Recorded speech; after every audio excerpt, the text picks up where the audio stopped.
Bonjour à tous et bienvenue dans une nouvelle vidéo autour de ce concept où je parle de l'histoire de certains auteurs. Je vous propose donc d'en apprendre un peu plus sur la maman de Blue Exorcist, Kazue Kato. En plus, l'anime vient de reprendre, moment parfait en fait pour faire cette vidéo et présenter cette autrice de talent. Détendez-vous avec cette vidéo qui, je l'espère, va vous apprendre beaucoup de choses sur cette autrice. De son enfance au début de son rêve. Kazue Kato est née le 20 juillet 1980 dans l'arrondissement de Shinjuku, à Tokyo. Et comme beaucoup d'auteurs, elle est passionnée de dessin depuis son enfance. À l'âge de 7-8 ans, elle commence à se plonger dans l'univers des mangas. Plus précisément, se publier dans le magazine japonais Ribbon. Durant ses années de lycée, elle a voulu faire de son futur le métier d'animatrice. Mais au Japon, vous vous en doutez, les parents sont bien plus stricts et son père préfère alors l'envoyer dans une université classique. Mais il est difficile, voire impossible, d'enlever ou de vouloir arrêter la passion de quelqu'un. Et peu de temps après, Kazue Kato décide d'elle-même d'arrêter l'université. Dans les années 2000, à l'âge donc de ses 20 ans, elle commence alors sa carrière de mangaka. Son histoire, qui sera publiée dans l'Akamaru Jump, s'appellera Boku to Usagi. Elle sera semi-gagnante du concours Tezuka lors du 59e prix. Elle aime les lapins et ça vous le savez sans doute déjà, mais si vous ne le savez pas, on va voir ça un peu plus tard. Et il est temps maintenant de parler de ses débuts dans le milieu pro. Juste après tout ça, elle deviendra assistante d'une mangaka, l'assistante de Daisuke Higuchi, l'autrice de Whistle. Manga qu'on a vu paraître en France mais qui aujourd'hui est assez difficile à trouver. Et le thème principal de ce dernier sera le sport. Kazue Kato commence à prépublier des chapitres one-shot. Ces chapitres-là sont d'ailleurs réalisés dans le but de tenter une sérialisation. Elle a sorti des one-shots comme Akanasu dans le numéro de printemps de l'Akamaru Jump en 2001, Aka Daishi ni Umerata Senshi no Anashi en 2003, putain j'ai un peu de mal à lire le Jap, désolé, Otome no Inori, Mirai, Jinsei Kaidu Agure Oshi, ou encore USA Boy en 2004. Et son dernier, en 2008, Migama Iguisu Tei Jiken dans le Jump Square. Et la plupart de ces chapitres one-shot sont sortis en France, dans ce que nous on va appeler Time Killer. En 2011 au Japon et donc en 2012 en France.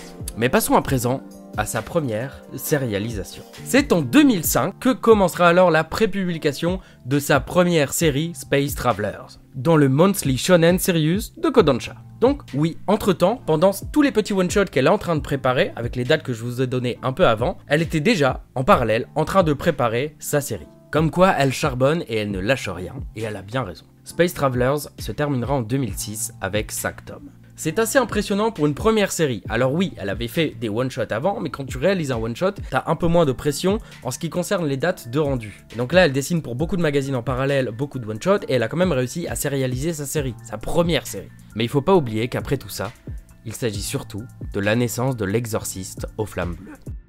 En mai 2009, alors qu'elle avait rendu l'année précédente son dernier one-shot, Kazue Kato entame alors la prépublication de sa série populaire Blue Exorcist, qui lui paraîtra dans le Jump Square, au rythme d'un chapitre par mois.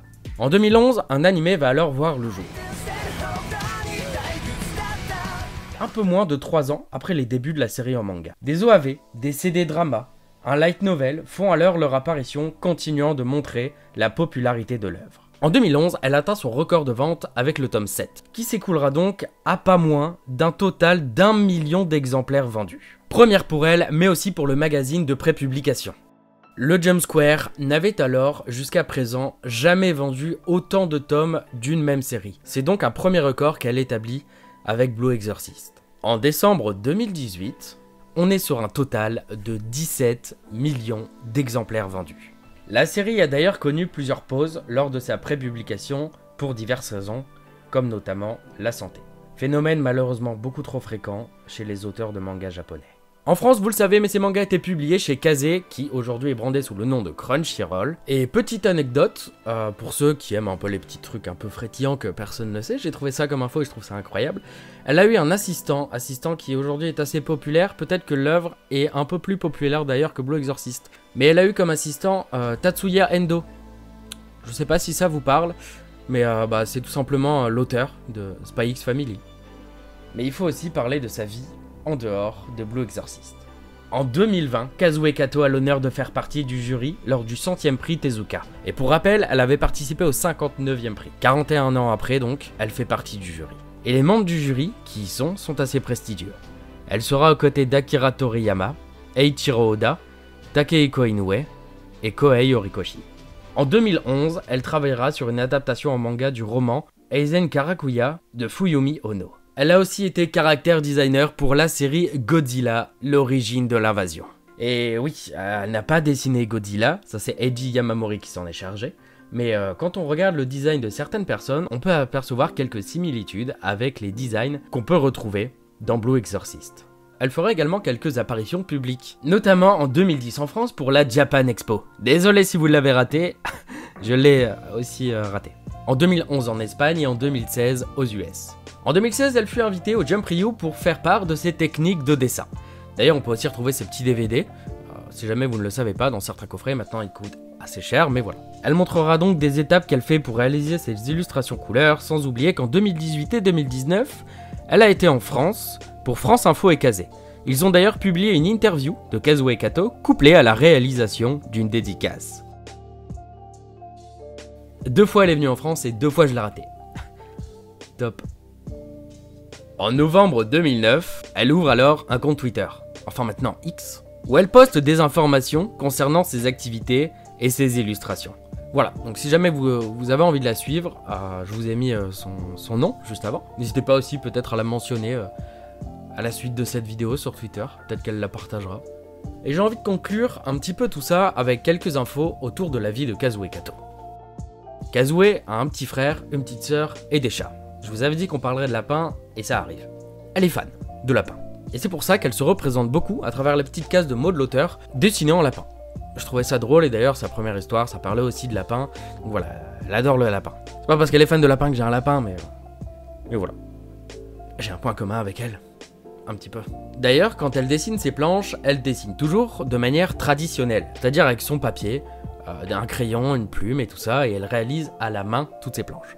Seules les illustrations couleurs sont réalisées à l'ordinateur.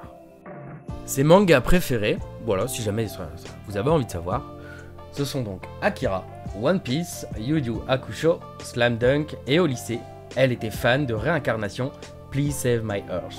Je sais pas si mon anglais est vraiment bien, mais c'est pas grave. Et d'ailleurs, Kazue Kato est une grande fan de Big Bang Theory, ce que je ne savais pas. Et je me suis alors posé la question que je pense vous posez aussi actuellement. Ça donne quoi en fait Big Bang Theory en japonais? Donc j'ai trouvé la chanson de Ward, je sais pas si vous voyez le moment, sinon il va apparaître. Déjà la synchronisation labiale est catastrophique. Pour des gens où là-bas être doubleur c'est un métier incroyable, et il y a énormément de choses pour devenir doubleur là-bas, comédien. La synchronisation est désastreuse, mais je vous laisse avec l'extrait.